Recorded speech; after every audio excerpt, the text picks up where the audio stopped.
నా పేరు వచ్చేసి సతీష్ కుమార్ రెడ్డి. మాది కడప జిల్లా జమ్మలమడుగు తాలూకా ముద్దనూరు మండలం కామ్లపల్లి గ్రామం. నేను పాయిజన్ తీసుకోవడం వల్ల సీరియస్గా ఉందని నన్ను తిరుపతికి రేణిగుంట్లకు మధ్యలోని అమర్ హాస్పిటల్ తీసుకొని వచ్చినారు.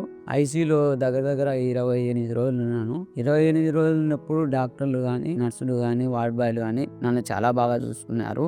బయటికి వచ్చి తిరుగుతున్నాను ఇలా అంటే వాళ్ళ వల్లనే. వాళ్ళు లేకపోతే మనము ఇలా ఉన్నాము. డాక్టర్లు దేవుళ్ళతో సమానము. శంకర్ సార్ కానీ, రూపా మేడం కానీ, రాధికా మేడం, రాజేష్ సార్ కానీ వీళ్ళంతా చాలా బాగా చూసుకుంటారు. నన్ను ప్రతిరోజు వచ్చి కలవడము, మన ఇంట్లో వాళ్ళు మాట్లాడినట్లే మాట్లాడతారు. వీళ్ళు నువ్వు ఇలా చేసుకోకూడదు, కొడుకున్నాడు, ఇట్లా చేసుకుంటే ఎట్లా అది ఇదని ప్రాణం మీదకి తెచ్చుకో అవన్నీ ఎన్ని సమస్యలున్నా కానీ అని చెప్పారు. వీళ్ళు కూడా సార్ వాళ్ళు నన్ను అయితే చాలా బాగా మోటివేట్ చేశారు. సార్ వాళ్ళు అయితే ఇక్కడ చాలా మంచి వాళ్ళు.